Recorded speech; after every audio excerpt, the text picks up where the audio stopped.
Alright, so before this video starts, I'm just going to clarify that this video is split into two different parts. This video is first just the slideshow, and I'm really just reading straight off the slideshow, so if you want to read it at your own pace, in the description there is the slides, so you could go through, review it however you want, at your own pace. And in the second video, I'll be going over some, like, one example of some of the tactics that we could be using in the field.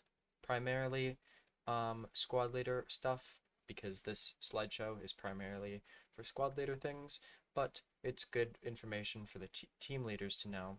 And also in the second part, I'll cover some team leader stuff, just so that everyone kind of knows what their job is.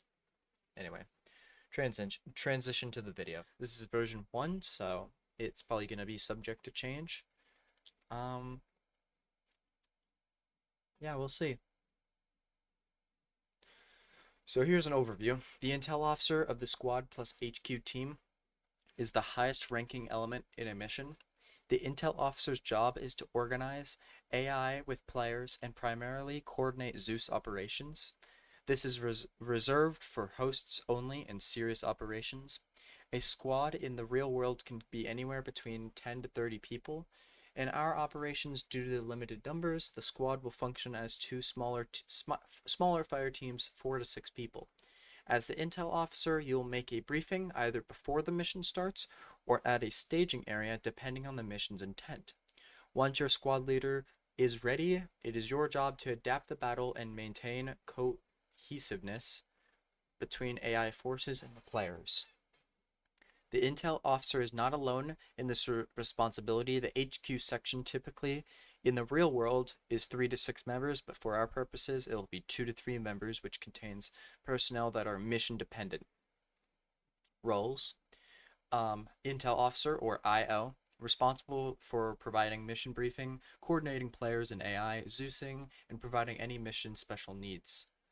Squad leader, or SL, the commander of the squad, coordinating fire teams into positions, leading communications, providing short-term plan briefings, and enforcing upon TLs.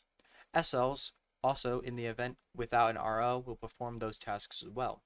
So those are going to be guaranteed every single mission from now on. These ones beneath are not so guaranteed.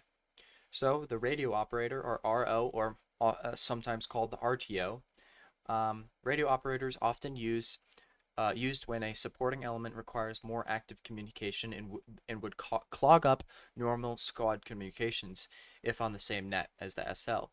The SL dictates these supporting elements, aircraft, artillery, mobile, etc., directly to the RO. Sometimes the radio operator is used to spread communications burden over the normal TL's net during a large operation. So, for example, like our last operation, Operation Silent Valor, we had everyone talking on the same radio net. We're gonna figure that out eventually. And basically, an air support unit, the squad leader, and the air support needs a lot more detailed description of where he's firing and all of that stuff. So it's better off to have it on a completely separate communications network. And then the RO, or RTO, radio operator, could like kind of tell the whole team, like both squads or both fire teams, in the event of, hey, there's a strike coming in on mark on the map, stuff like that. Moving on, designated marksman, or the DM, often used in reserved, attached to other elements needing a direct designated marksman, otherwise acts as security for the HQ element. So yeah, they kind of stick around with the HQ element, but they can also be detached from the HQ element and put into special fire teams based on their requirements. Casualty manager, or HCM, the H is HQ, casualty manager. While most fire teams have a medic, the HQ casualty manager acts most like a reserve medic, being sent where need by the IO or the SL, intel officer or squad leader. They also perform triage in heated situations. The HCM does not see much combat, often sticking with the IO until an order is given to them. So these guys are really important. They oftentimes carry a lot of medical supplies, and as we're making a switch from not ace to ace, these guys are going to be heavyweight, carrying a lot of medical material. Here's the HQ Rifleman, or HQR. Can be quite a different amount of roles depending on the mission. If it's not a specialist, it acts as basic security for the HQ element, and more often used as anti-air or heavy anti-tank. So when I mean by specialist, it could be engineer, repair specialist, missile specialist, stuff like that. And then team leader, which isn't actually part of the rest of the HQ elements, but I thought to mention it because it's a guide about team leaders and squad leaders. The team leader is not part of the HQ element. They are responsible for leading their teammates in their fire team, giving them orders and positions. One of the most important parts of the TL that isn't leading their team is giving all the information about their surroundings to the SL without clogging up the communications with random unnecessary stuff. So Gus, last operation, I literally heard you say Tango Tango 1-2 over the on the net. Don't know what that's supposed to mean. Probably just saying some random military bargain to make you sound cool. What's it? It's best to kind of give the stuff that's going around them. For example, let's say there is, sorry, I hit the microphone. There is a machine gunner shooting at you. Find their bearing. Let's say bearing 210 southeast. I think that's southeast. Southeast. There's a machine gunner across from the bridge on an elevated platform approximately 250 meters away. Stuff like that. Briefing. The briefing essentially, the briefing is essentially the IO's plan for the mission. Oftentimes the situation and sit rep of the mission, also giving out basic mission properties and goals. A SL should read through the mission briefing ahead of time thoroughly and consult with the mission maker with any questions ahead of time. So, I want the SL to be able to make his own plan, and I'll cover that in just a second. An SL's job is to provide a more detailed plan for the TLs on the ground for which they can do their job better. For example, when in the mission, before being deployed or mission start, you can designate markers on the map of certain location names as well as phase lines for which when people should go and do their job. Remember, the IO's briefing sets the tone of the mission, and the SL gives a solid, serious plan for the operation to go smoothly. And here's some stuff to give. A good briefing, I should have probably put that up there, but the SL oftentimes see and make plans before the mission starts. So back to over here where it's ahead of time and consulting with the mission maker. So I won't give you all the details because you would know exactly what to go around and know exactly what to do, but I'll give you I'll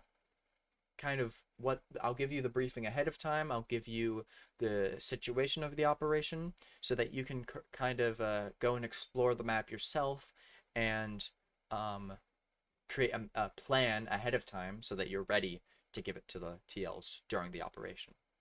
So a good briefing begins with any order of march of movement, marking roads, compounds, and sectors to other leadership roles. This march of movement is basically saying how you're going to get there. So most operations, it'll just be guided to you. So you have to use a helicopter, you have to use ground vehicles, you have to be on foot, stuff like that. But some other operations that are more story driven, like the upcoming zombie operation, you can choose. I might give you vehicles, I might not give you vehicles. You can find vehicles in the world. It's up to you on that because it's story driven rather than more of a mission. Specifies any amount of any dismount points and LZs within reasonable distance of the AO. AO is area of operations.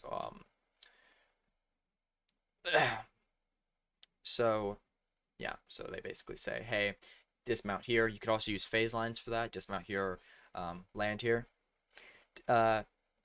Dictates any opening actions by support units. So support unit being tanks, APCs, IFVs, helicopters, planes, anything that can help you, artillery, saying, all right, so sit here and wait or open up on the enemy's positions before we even get here.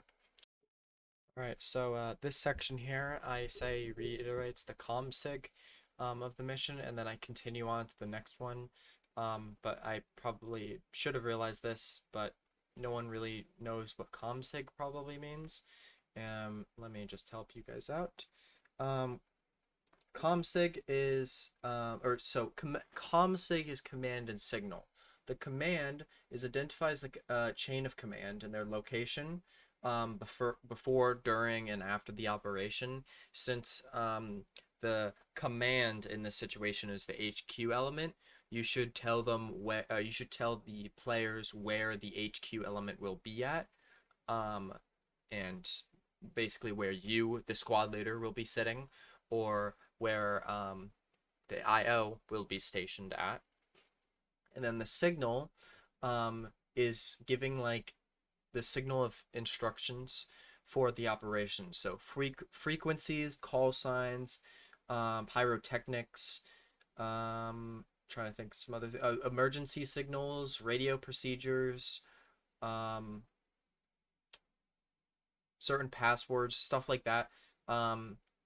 So let's say, for an example, as an emergency signal, you could do a flare, red flare in the air, signifies that it's a fallback order, and then with that fallback order, the players will know, giving you, are you giving them some information? The players down on the ground will know, hey, we should fall back to phase line 2 or whatever you said during the command and signal portion.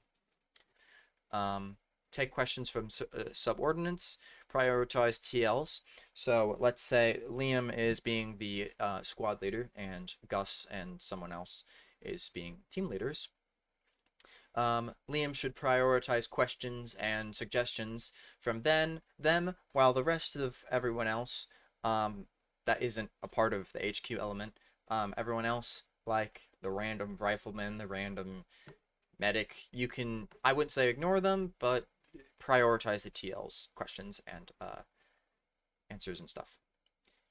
Provide backup plans like fallback orders, second objectives, and the sorts. So, back to phase lines. Phase lines is basically just a line on the map. I'll cover that in a second part of this video.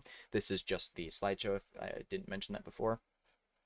Basically, you can just go over, make a phase line, like phase line 1, phase line 2, and then you could use those phase lines to break up different parts, blah, blah, blah, blah, blah. Let's say you're past phase line 2, you're taking out the enemy, but you're being overrun. There's quick reaction forces being sent in. You can withdraw your troops back to phase line 2, or even farther back to phase line 1, regroup, organize, maybe call in some sort of help, support units of some sort.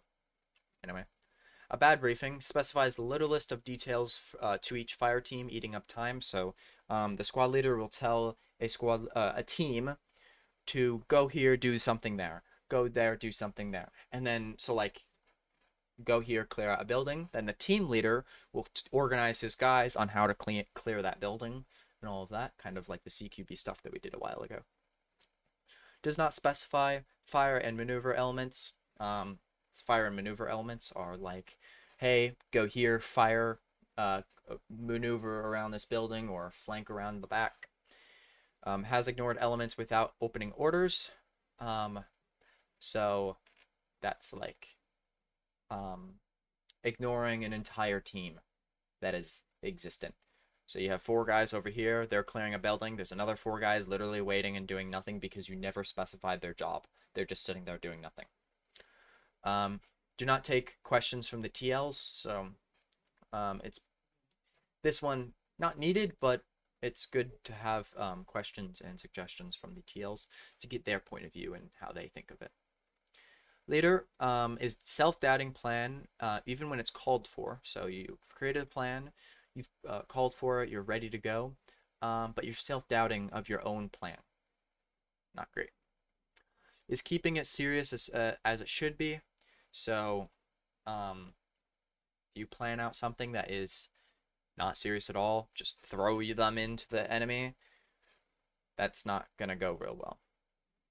Generally wasting time in unnecessary marks and orders. So When not the SL or IO makes unnecessary marks under any circumstances, example, jokes on the map, games, drawings, especially when someone tries to delete planned markings, it just delays the operation.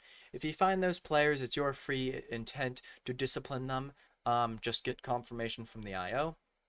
For example, warning them, timing them out, or even denying them from playing in the operation or kicking them from the mission briefing. So, yeah. And also, you can probably ask me. I have a permissions thing that I am experimenting with that basically forces them to do push ups until they learn their lesson. All right, so this is going to be the longest part of it, of this whole recording.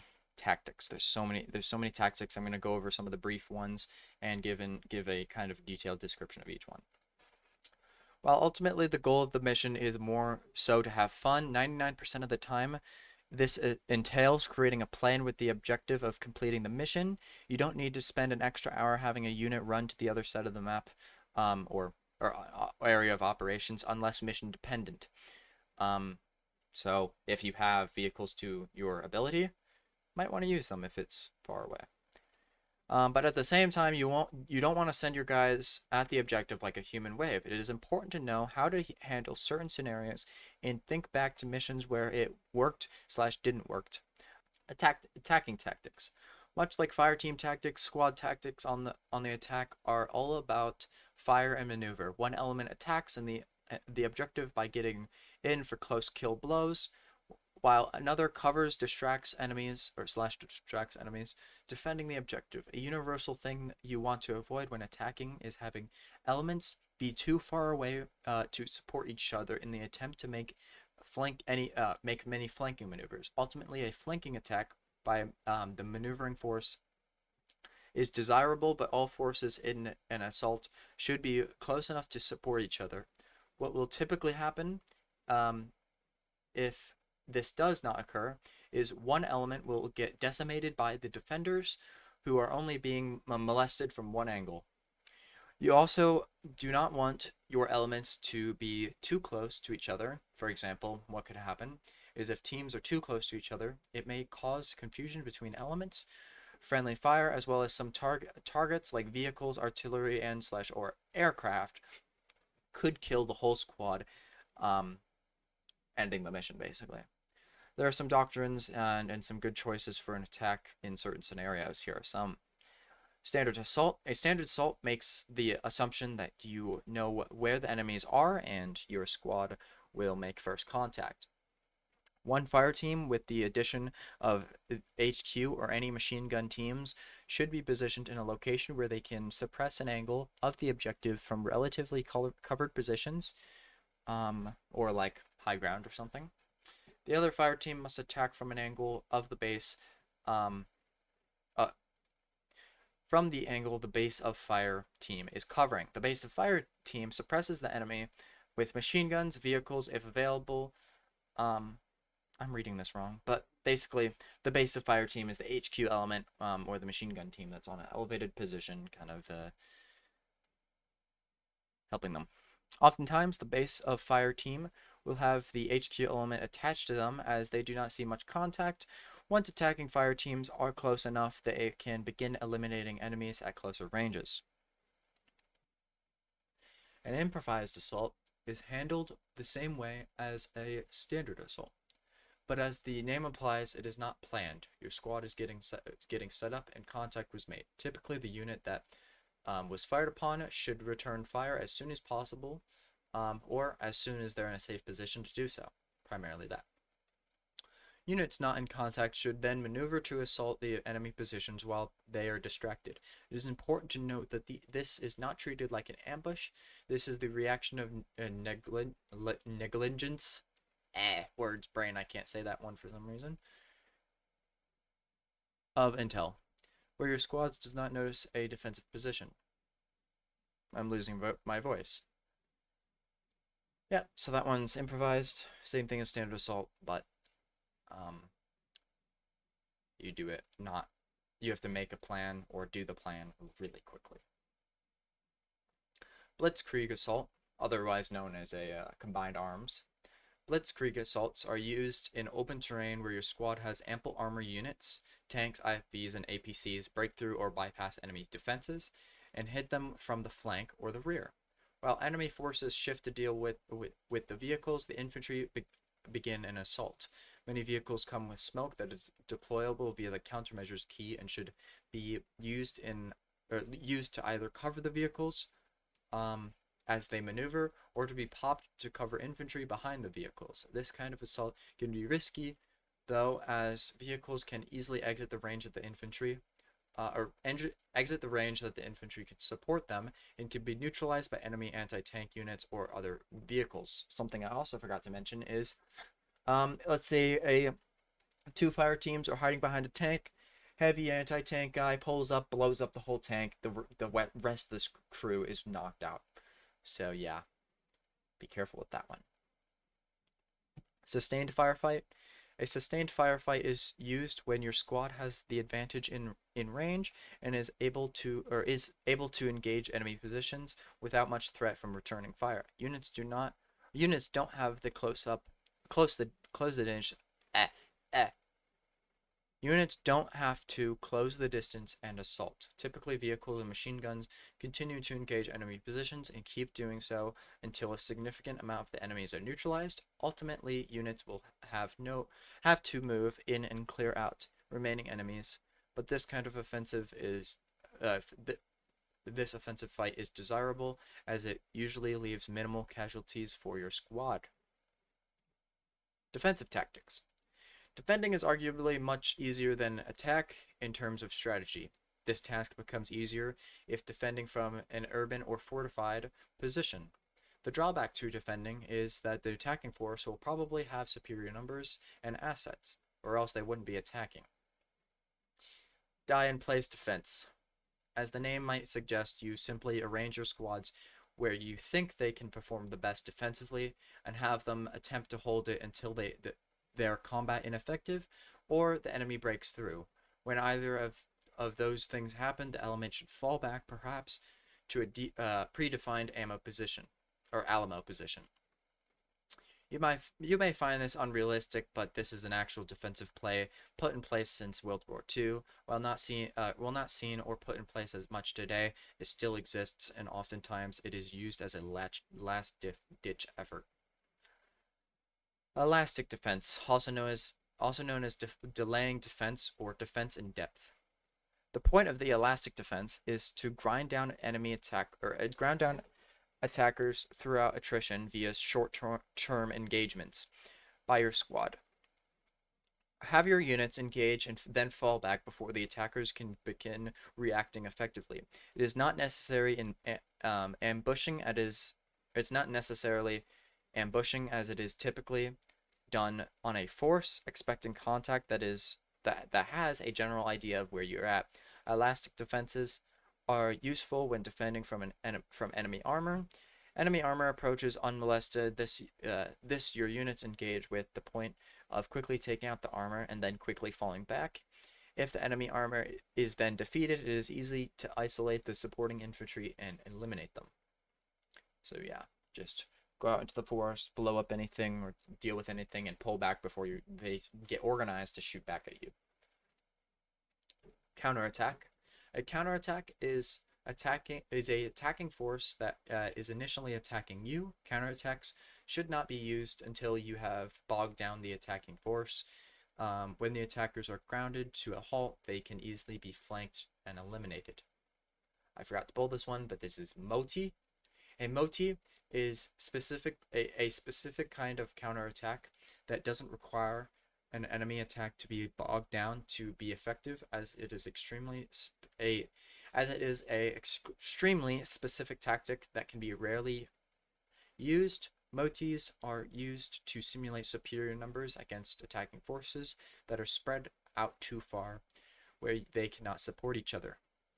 All your forces are deployed to deal with one direction of attack. The enemy is purposefully lured in where they cannot receive support, and that all elements attack them from multiple angles. After attackers on that side have been destroyed, all your forces must quickly deploy, or must be quickly deployed elsewhere, where they can repeat the tactic.